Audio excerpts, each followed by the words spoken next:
Sir, यहाँ से हम जब भी गाड़ी में बैठे, गाड़ी में बैठते ही हमारे को जैसे ही हम गाड़ी से आगे निकले, हमारे को उसी समय सूचना मिल गई थी कि यहाँ पर अभी सभी पुलिस और सरकारी अधिकारी या धरपकड़ कर रही है और गाड़ियों से पकड़ पकड़ के उतार रही है कार सेवकों को। जैसे जैसे करके भी हमने वहाँ पर अयोध्या पहुँचे। अयोध्या पहुँचने के बाद में हमने वहाँ पर देखा, यहाँ इलाहाबाद से पहले कुछ गाड़ियों पर पथराव हुए। वहाँ पर गाड़ियों में पथराव से लेकर हमने वो डट कर मुकाबला किया। कुछ आताताई लोगों वहाँ पर हमारे ऊपर पथराव करके हमारे को घेरने की कोशिश की और हमारे पर हमला भी किया था। उसके बावजूद भी हम कार सेवक जो निडर होकर अपना पूरा शरीर समर्पित करने के लिए राम को वो निकले थे, वहाँ पर पहुँचे और वहाँ पर पहुँचते ही वहाँ पर पुलिस के अधिकारियों ने हमारे को पकड़ा और वहाँ पर बताया कि आप अभी गिरफ्तार हो चुके हैं। हमने कहा हम कार सेवक नहीं हैं, हम ऐसे ही आए हुए हैं। ऐसे करते हुए जब हम वहाँ पर पहुँचे और सिर्फ ढांचे की तरफ हमारे को जाना था, जिस बाबरी मस्जिद जो ढांचा था, वहाँ पर पहुँचने के बाद में जो हुजूम लाखों की संख्या में जो सूचना मिली कि हमने अगर वो ढांचे को निकालना है तो उस ढांचे पर हजारों की संख्या में जो कार सेवक थे सब टूट पड़े और वहाँ पर जय श्री राम के नारे लगते हुए और यही आशा करते कि आने वाले दिनों में यहाँ पर भव्य दिव्य राम मंदिर बनेगा। यह आशा लेकर और हम सभी कार सेवक वहाँ पर प्रसन्न चिन्ह से वहाँ से निकले। यहाँ से हम बांद्रा से गए थे, कोई दादर से गए थे, कोई कल्याण से गए थे।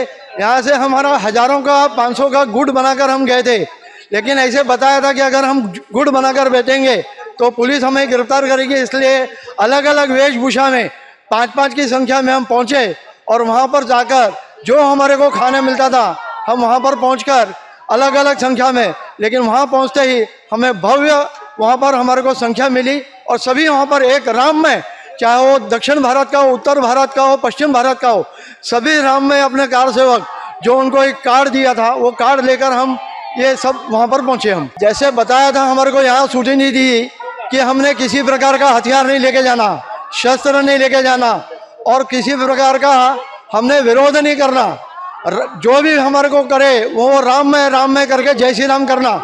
लेकिन उसके बावजूद भी हमारे को बहुत अच्छी तरह से सरकारी अधिकारियों ने बहुत अच्छा हमारे को ये दिया था, प्रोत्साहन दिया, मार्गदर्शन किया और सबसे बड़ी बात वहाँ के स्थानिक ग्रामवासियों का धन्य है जिन्होंने हमारे गांव में पहुंचकर हमारे पैरों को मालिश करते हुए हमारे की भोजन की व्यवस्था उन लोगों ने हमारी व्यवस्था की।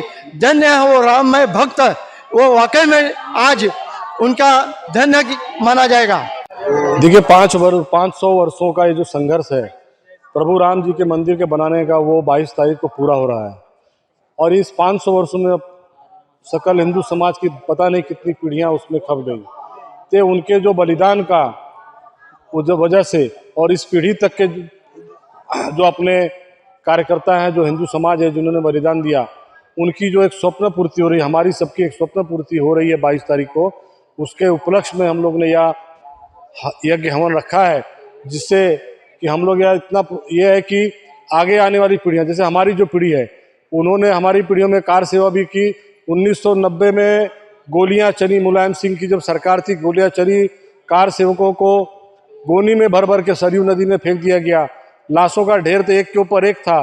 उसके बावजूद आप समझ सकते हो कि जब 1992 की कार सेवा में गए सभी, वह 1990 का दृश्य उनके सामने था।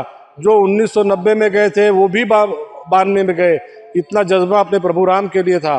तो उनका जो बलिदान है, जो उनका जो इच्छा है पूरे हिंदू समाज की कि अपने राम मंदिर वहाँ पर होना चाहिए, वह पूर्ण हो रहा है। और आगे चलकर हमने यह इसलिए भी रखा है कि आज से या आहुति के बाद में, पूर्णाहुति होने के बाद में और प्रभु राम जी अयोध्या में विराजमान होने के बाद में आज की पीढ़ी को और आने वाली पीढ़ी को कभी भी मंदिर का विध्वंस होते नहीं देखना पड़े, मंदिर का निर्माण होता रहेगा, धर्म की पताका बढ़ती रहेगी, इस उद्देश्य से हमने यह यज्ञ यहाँ पर रखा हुआ है।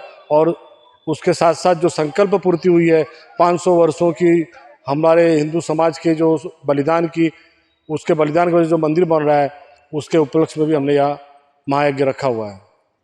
देखिए, जो 1990 और 92 में आप अगर देखेंगे तो जो माहौल आज है उतना ही उत्तेजित माहौल उस समय भी था।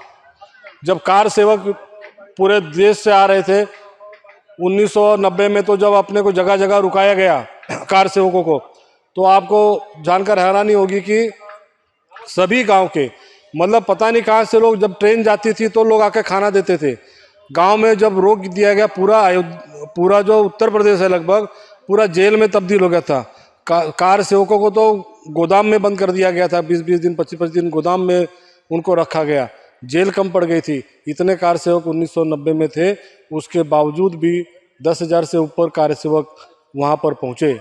और उसी समय अपने कोठारी बंधुओं की भी हत्या मुलायम सिंह सरकार ने की। इतना दुरांत अत्याचार होने के बावजूद 1992 में कार सेवक गए, और 1992 के कार सेवकों में भी आपने वही उत्साह देखा।